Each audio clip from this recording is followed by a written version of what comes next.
You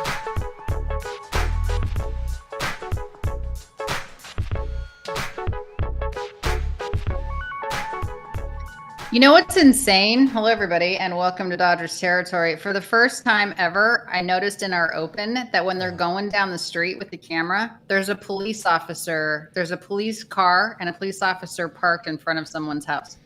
Well, it's L.A., Alanna. That's what happens out here. No, but I mean that was a pretty sick street though. It's not like we're we need to get somebody to come. Say it because then I'll get busted. Let's say we need to get somebody to come arrest your Fix internet, my internet because it's been a problem for you all day long. I saw it. At all right, the start of fair. so just don't put me on camera.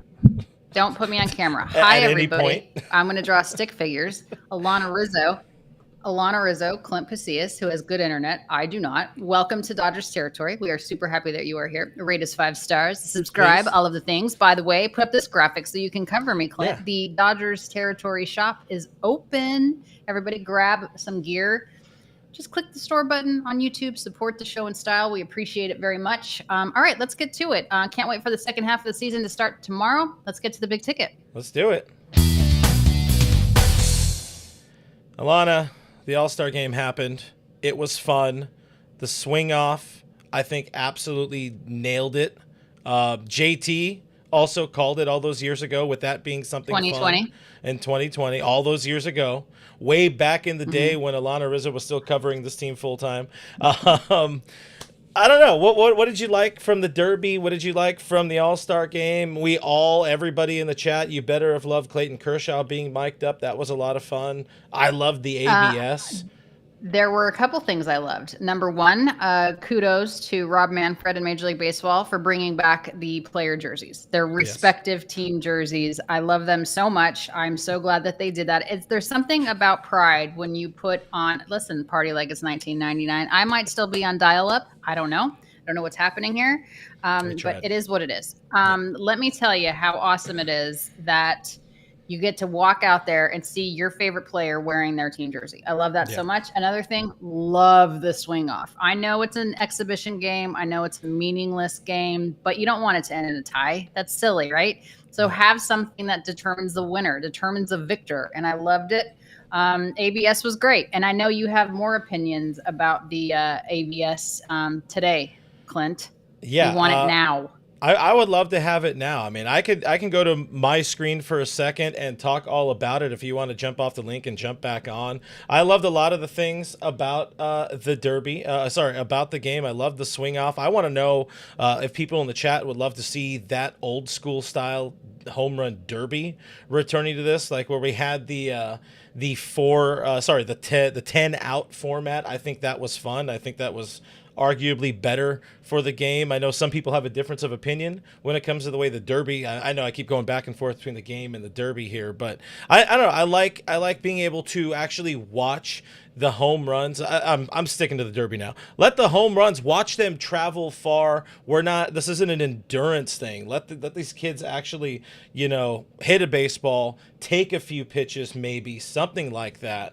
Alanna, this might be old man yelling at a cloud again, which is something we've been enjoying doing on the show of late, as you look like you're back in 2025 now, which I very much appreciate.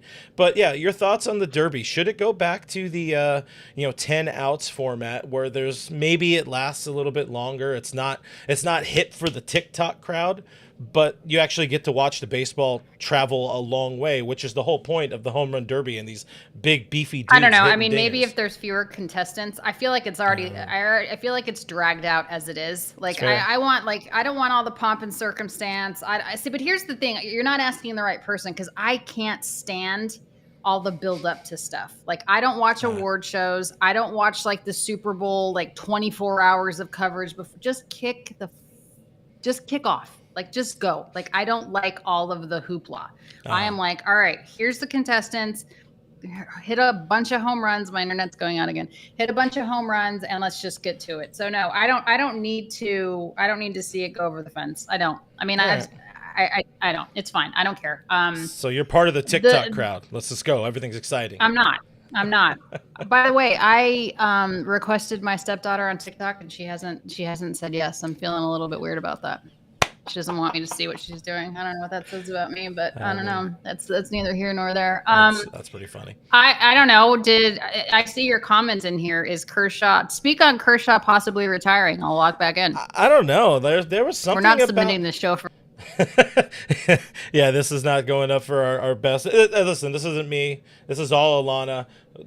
Somebody needs to pay her to get better internet or something like that because her internet is not happy today. But Kershaw, a lot of I'm noticing some speculation online with Clayton and the way he kind of handled being that his 2 outs, being mic'd up, the way Dave handled it, and the crowd, the teammates on the National League team.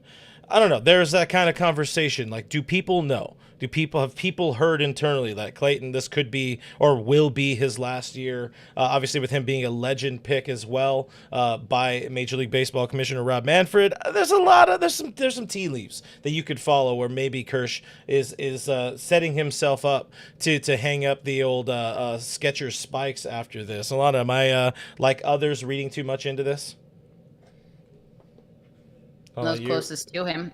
Kersh and those close. Just go with it. Kersh and those closest to him. I just think that, again, he reserves the right to choose when he's ready to go. I think the Dodgers will have him on that team in some capacity until he no longer wants to do this. Would I be surprised if he retired? Absolutely not. I mean, he's had an unbelievable career. His next stop is Cooperstown. It lends you to believe that he's probably going to retire this year.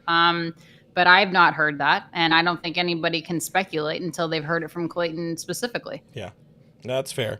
I mean, I hope not. Or if he does retire, I hope he goes out on top. Let the boy win another World Series champion, to be a 3-time ring holder, and 2 of those he would have participated in ideally if he's around, come this World Series and all of that. But that's getting way ahead. We still have a second half of a baseball season to watch, Alanna. What are some things that you're watching here as we kick off the second half? Because it feels like everybody is super focused on the trade deadline.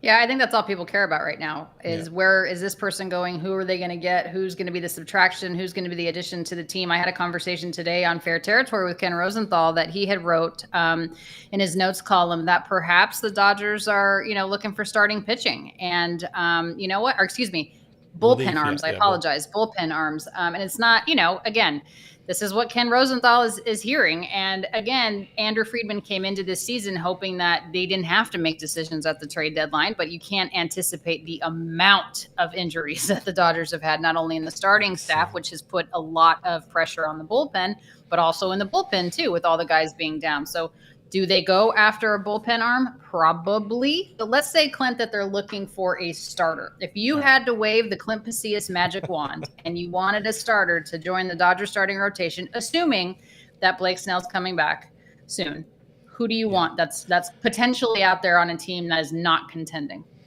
I mean, to set the stage for that a little bit, I really like the arms that this rotation has. I think they did a really, really good job, obviously, bringing Blake Snell in the offseason. We know eventually he's going to be a part of this rotation. He actually just completed another rehab outing while the All-Star game was happening, 3 innings at, I think it's like a rookie level of baseball or whatever. But 7 strikeouts in 3 innings I think it was like 40-some-odd pitches. He is getting closer to coming back. Tyler Glasnow just rejoined this team a couple of weeks ago. So I know there's some insiders, some people saying the Dodgers are going to be out there looking for a starting pitcher. I don't think they need to, but to your question, if there's a dude, one guy on the start, I don't even know if he's technically on the market because of where the Rangers are at, but I would love to see Nathan Eovaldi back. That's right, back in a Dodgers uniform. Let him, I don't know if it's ending his career where it all started before that Hanley Ramirez trade back in 2012, but just an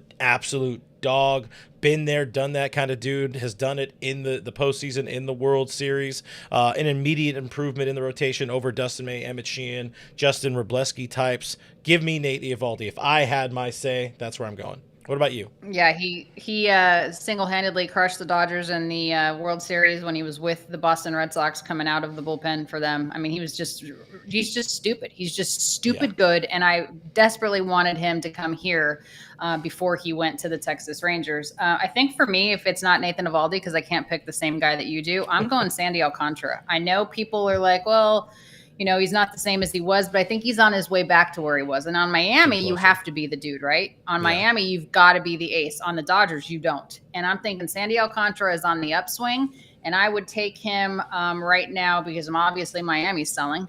So I would take him right now. If it's not him, why not maybe Charlie Morton? I know people have their opinions about Charlie Morton, but if it's not Sandy Alcantara or Charlie Morton, what about Pablo Lopez from the Twins? Twins should be sellers, and they have some interesting arms, including a couple of bullpen pieces. So that's where we can kind of shift to the bullpen and continue that conversation that you and Ken had earlier on Fair. Dodgers bullpen, not anywhere near what we thought it was going to be at this point in the season. Here's an excerpt from Ken's column about that. Some of the pieces, of course, we've talked about it a bunch. Evan Phillips out for the season. Blake Trinan is on his way back, but we're talking about forearm tightness. You do worry about words like that and relying on him, for the final month plus the postseason and all that. Kopech had knee surgery. Brusdar Gatterall has not pitched this season. So those are like three arms in particular that are expected back that to go all in on expecting those dudes to return and stay healthy and be effective when you're already running a bullpen out there that has guys like a Will Klein, Lou Trevino. Yeah, they've been great for the team, but they're also extremely unknowns. And getting those dudes in the Dodger bullpen when they're trying to go back-to-back in World Series, I think, they need to be active on the deadline. And I agree with Ken. They will be active. They'll be kicking the tires on some of the bigger names. You had mentioned the Twins there with Yohan Duran, of course. Joe Ryan was the name you had mentioned just before we went live here. Emmanuel Clase, a lot of people like to bring up from Cleveland because they are really out of the picture. What about this name? And then we're going to get to Francisco's super chat, which we appreciate you very much, Francisco. What about Kenley Jansen? Why are you laughing at me? He's on his way to the Hall of Fame. That's also a question. He's not a first Your ballot. Your mother's on the way to the Hall of Fame. Stop it. Kenley Jansen. She did something with her life. Kenley Jansen is, why not? The thing is, I don't love the idea of Kenley Jansen. I don't hate it because when you're looking in the grand scheme of things, this is Kenley Jansen replacing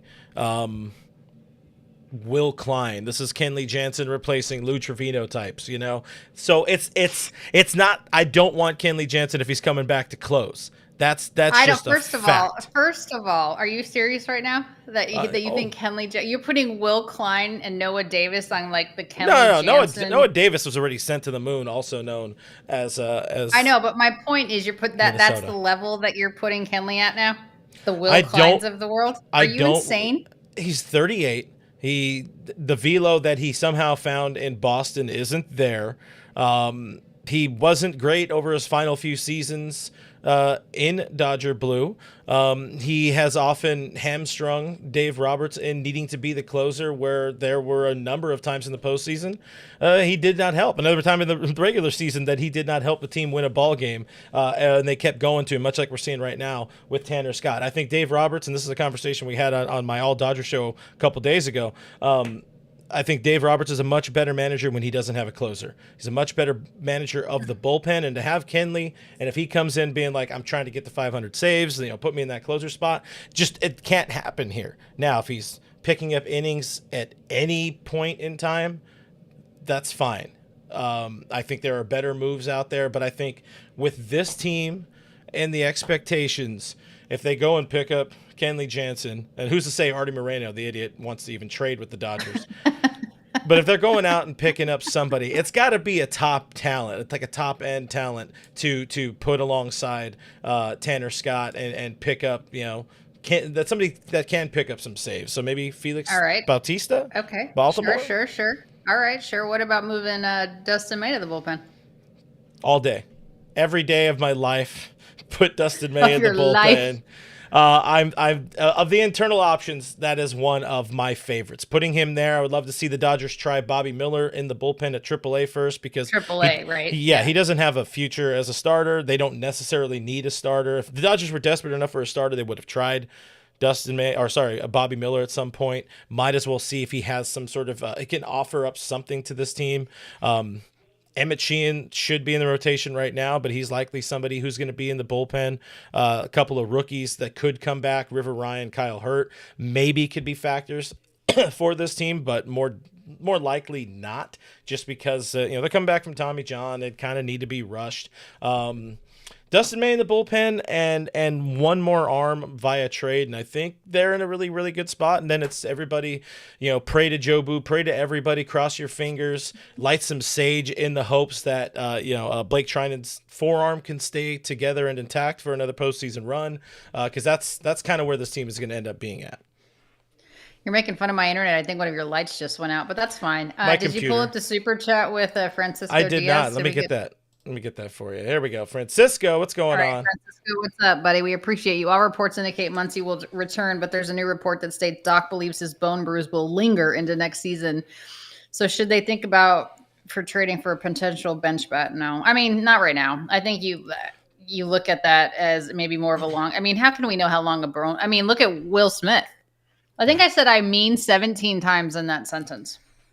My English right now is really not really great. So it's going to be great. That's not my English right now. No, I think you're right. English is as good as your internet. It's okay right now. It's fine. It's getting the job done. Bullpen arm, and let's get some starters back healthy, and I will be very fine with that. I agree. A couple weeks away from the trade deadline. We still got some more Dodgers talk as well. We'll have plenty more trade stuff coming up. But first, we're overdue for a pause. Let's hear from a quick word from our friends over at Foul Territory. Then we will be back. Hey, have you heard of Built? No? Do you pay rent? Yes? Okay, good. Let's talk. There's no cost to join, and just by paying rent, you unlock flexible points that can be transferred to your favorite hotels and airlines, a future rent payment, your next Lyft ride, and much more. When you pay rent through Built, you unlock two powerful benefits. First, you earn one of the industry's most valuable points on rent every month. No matter where you live or where your landlord is, your rent now works for you, and you gain access to exclusive neighborhood benefits in your city. Built's neighborhood benefits are things like extra points on dining out, complimentary post-workout shakes, and much more. Unique experiences that only Built members can access. And when you're ready to travel, Built points can be converted to your favorite miles and hotel points around the world, meaning your rent can literally take you places. So if you're not earning points on rent, my question is, what are you waiting for? Start paying rent through Built and take advantage of your neighborhood benefits by going to joinbuilt.com/foul. That's joinbilt.com/FOUL. Make sure to use our URL so that they know we sent you.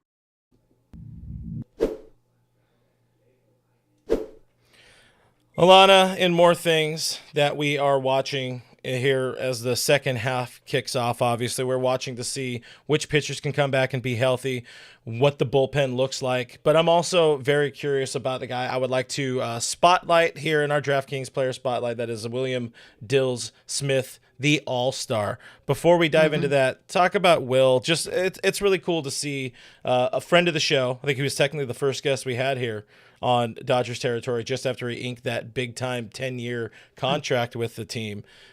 He was solid. He went 0 for 2 in the All-Star game, but just to see him out there, see America's catcher out there, I loved it. Will Smith is a special player because he doesn't have to prove how cool he is, right? It's funny, when I was watching everybody get ready and all of the photos that were on social media and stuff, whether it was John Suhu's photos or Sue Joe's photos and her great social media team, just seeing Will Smith get ready, he looked like James Bond, right? He's just like he's so put together. And, obviously getting his little girls ready with Charlotte and Leighton and like tying, just like, I don't know, there's just something about him that just strikes. He reminds me of Buster Posey. And I have said this 1,000 times. As soon as Will got drafted out of Louisville, I felt like he was a carbon copy of Buster Posey, the way they go about their business, the way that they're very serious, obviously the game calling, the maturity behind the plate. But the fact that we've always known that Will was a very good game caller and defensive catcher. That's what you hope for in a backstop. But the fact that his bat has reached this level of production and he's such a cog in that lineup, that's huge for a catcher. I mean, that's all you could ever ask. That's like icing on this beautiful Dodger cake, right? Is Will Smith with this offensive production. And the Dodgers are being really smart about how they're handling his workload and, Dalton Rushing coming up and those types of things. And eventually, he's not going to be our backstop. He'll probably be our first baseman. Isn't that what most catchers do? They go over to first, although he's not left-handed. But the point is, he can he can handle it. But Yeah. I think Will is he's an old man in a young kid's body. He just has the old man mentality, and yeah, he's amazing. And I think he very much warrants our spotlight for DraftKings because he's huge on so many levels. Yeah, I agree with that. He's like 60 years old and a 30-year-old sack of flesh or whatever. But have yourself a first half kid. And I know, Riz, you remember him coming up in 2019 and kind of the narrative surrounding him. Glove first dude. The bat, maybe it will arrive. Had himself a very nice 2019. Good bat in 2020. The glove, some of the parts were still a bit of a work in progress. But now here we are, 2025. Arguably the best catcher in baseball, as JT Realmuto, kind of gets on in years, and Sal Perez also gets on in years, all that kind of stuff. What do you got? That's what I was you hit the nail on the head. You are spot on with. I really thought that in the National League it was Realmuto. I really felt that way with the Phillies. But to your point, I think Will Smith has surpassed that. I'm not just saying that because I'm a Dodger. I'm also very fond of catchers. And I think I evaluate them pretty well, but I do think that Will Smith is the definite number one in the National League. And I was screaming for him to be the starter, and it wouldn't have been, just because Dave's his manager. He deserves it. I mean, there's very few times in the All-Star game where the guy that's named the starter is honestly deserving of it. And Will Smith absolutely is. Yeah, no, he's been phenomenal. Like you said, such an important part of this first half for the team. But the question I have here as we're spotlighting him, and this was something I talked about, is can he maintain that level of production in the second half? And there's a reason this team made such a drastic decision to cut Austin Barnes after 10 years with the ball club and bring up Dalton Rushing to have a second catcher that has some offensive prowess potentially to spell Will Smith more often. And we're seeing how good Will has been with a little bit more regular rest. But in his career, the fall off has been pretty significant. You see their career OPS by the first half, or in the first half, is 896. In the second half, 777. Not like that's not world changing or whatever, but when you're talking about a dude who regularly is hitting cleanup for you, or third, fifth, or whatever, that's a significant enough drop off. The average kind of creators and then the homers either dry up or he'll hit him in bunches or whatever. But he's had the injury woes, some bugaboos, ankle last year. He's had the back. He's had a neck thing. Generally, as you know, catchers just get beat up because that is the position. You're working harder than just about anybody out there. But I think this is finally the year where I have faith in America's catcher. I think he's going to keep it going in the second half. Hopefully we don't see him out there 6 days a week. We can find a way to get Dalton going, get that bat going, get him in there a little bit more regularly, and Will's going to have himself a really, really good second half and continue to be an important part of this lineup in the World Series, into the postseason, in the World Series, and all that. Do you have you share my faith in I do. I feel William like today Dills? I feel today that you've been impressive with your words. I think you're putting them all together in a really good way, and I agree with everything that you're saying. I think this is the year for Will in terms of all of the years that he's had, if the Dodgers continue to manage him the way that he is being managed. And I like the way that they're doing it. I mean, being a catcher for the majority of 162 games in the regular season, plus what he caught in spring training, plus what he's done in the offseason, plus obviously postseason, we're fortunate enough that we know that we're going to get there, is a freaking beating. Being a catcher is an absolute beating. And he's still young, right? I mean, they signed him to a 10-year, $100 million deal or whatever the heck it was, a lot of money. And they need to make sure that he had a lot of cheese. That cheddar. So I do think that he's if it's even possible, he's learned the role even better. He's grown into the role even better. He knows how to manage the guys even better. And I mean, for a lack of sounding like his mother or his big sister, I'm proud of him. I'm proud of the way that he's handled it. I mean, and the guy is mute. You know what I mean? He just goes about his business. Like, he's just like, he takes his lunch pail, puts his head down, and that's it. And that's what you want from, honestly, like he does. Like I love that. Yeah. He's just that guy. And that's what you want. He's the one guy on the field that's involved in every single play. And he's the perfect guy. He's the perfect calmness that you need as a catcher. Stoic, funny man, Will Smith. Yeah, having him be in that role, I love that too. Just puts on his hard hat, kind of literally, picks up his lunch pail, kisses his wife and his kids goodbye in the morning. Yep. All right, honey, I'm off to work. See, gets in his late 60s Studebaker. No, he has the station wagon with the wood paneling. He's just are you old enough to know what that is? Like the station wagon with the wood paneling? Oh, are you talking about everybody has one that the Griswold family truckster? Sure. So like the front end turns, it's like a hoopty, right? So the front end turns the corner, and then about 27 minutes left.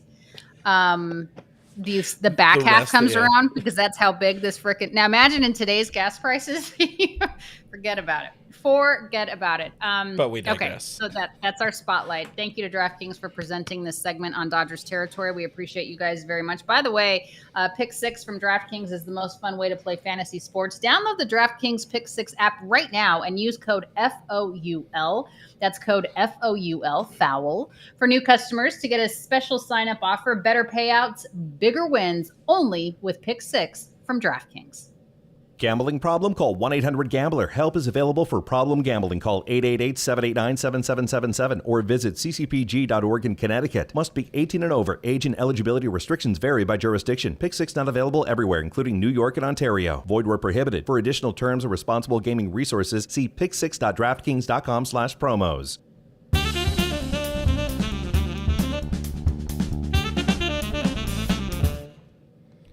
Riz, as we move on to the second half of the Major League Baseball season, I want to take a second here in Bleeding Blue. It's usually the time we'd be doing last licks, but don't worry, guys. We're going to get the last licks. We do have a pup to be showing off, but I like to call this keeping your enemies close. Just looking at the National League West and the National League as a whole, all these teams are going to be trying to get better. Dodgers trying to get better. Dodgers currently maintaining that 5.5 game lead over the Padres, 6-game lead over the Giants, 11-game lead over the kind of now irrelevant Arizona Diamondbacks.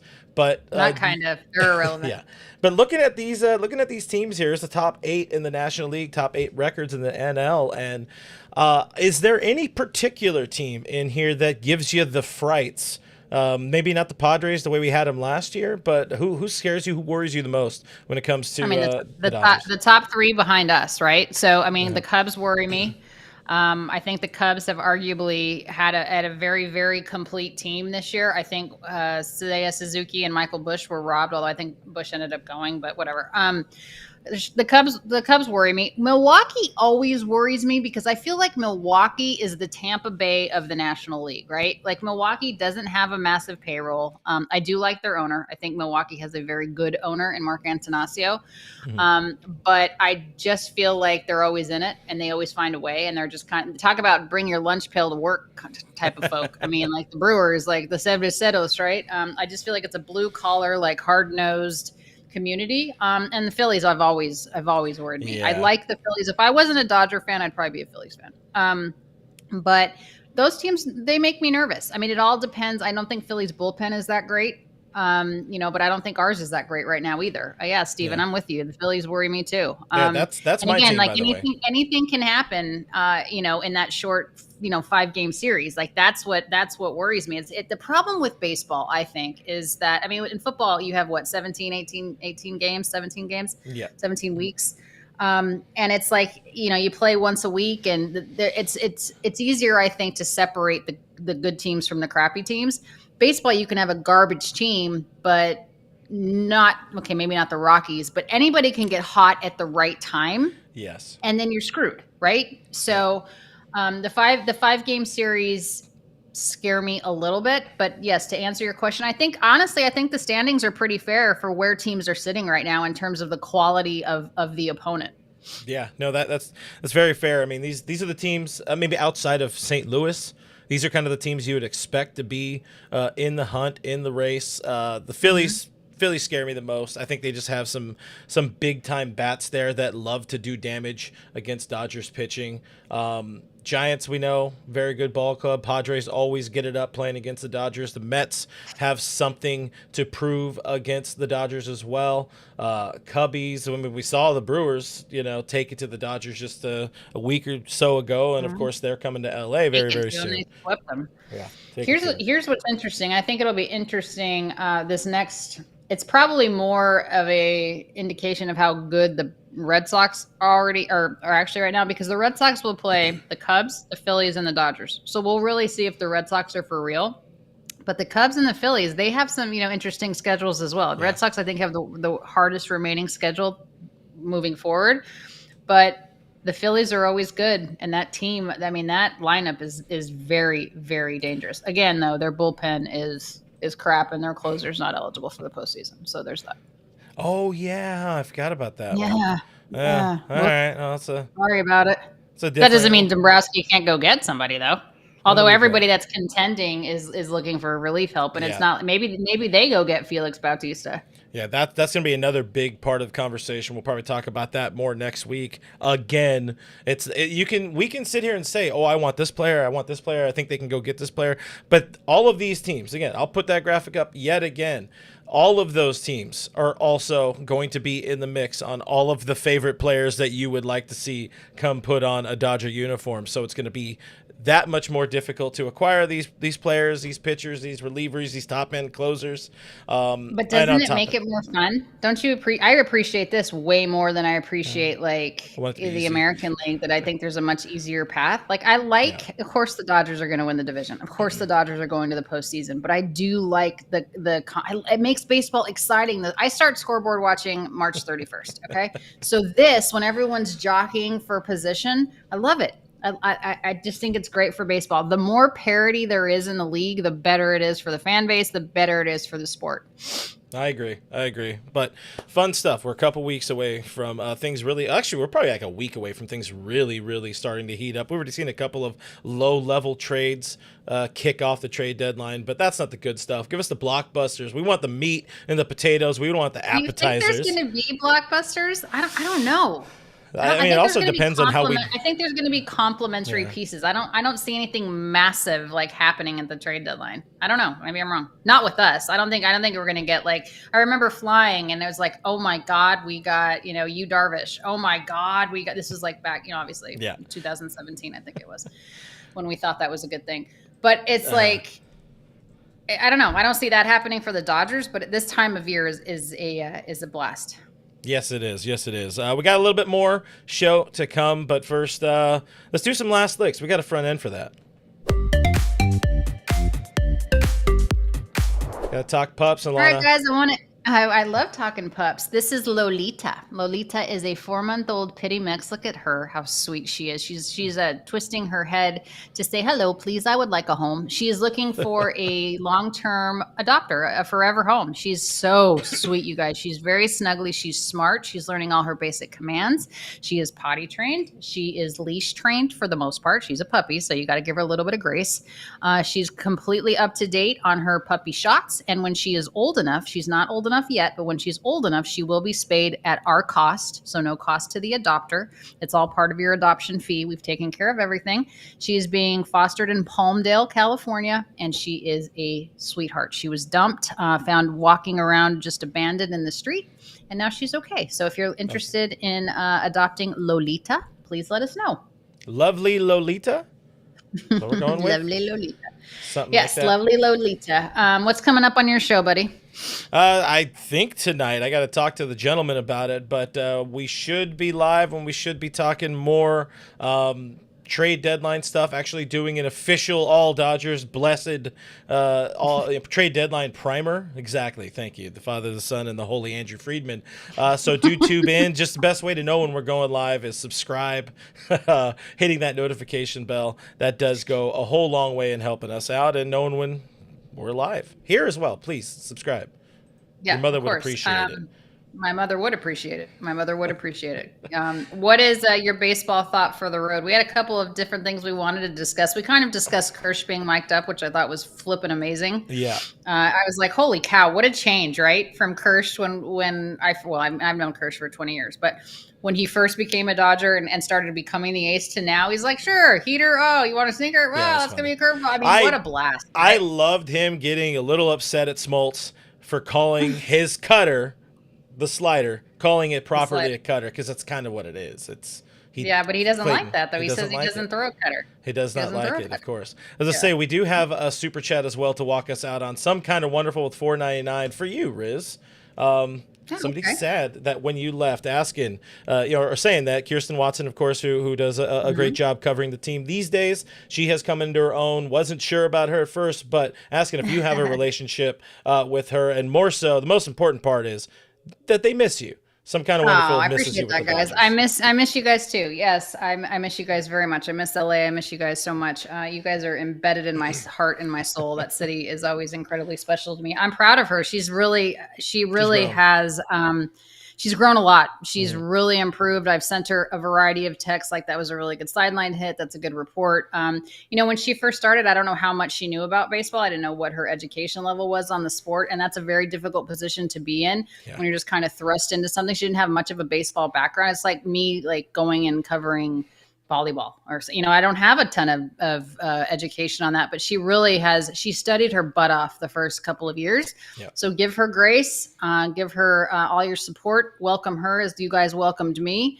This is she's into her 4th season, so she's doing a really good job, and that's not an easy position to be in when you're the sideline reporter of the Los Angeles Dodgers, to whom much is given, much is expected, and she's rising to that level. So thank you for that. I miss you guys too. Truly, I do. She's definitely been great, and baseball. That's the one thing some sports can get away with baseball. Hard, you can't fake baseball.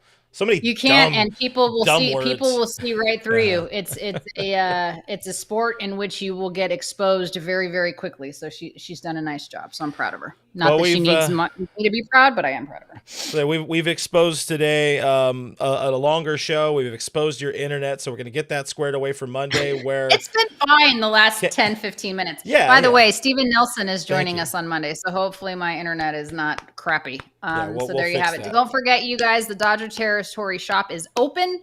Scan that link. DodgersTerritoryShop.com. You can scan the QR code, click the store button here on YouTube, support the show in style. Thank you guys for watching. We appreciate it very much. Clint and I will be back on Monday, regular time. Stephen Nelson joins us as well. Thanks you guys for being here. Second half starts tomorrow. We can't wait. Woo. Go Dodgers. Bye.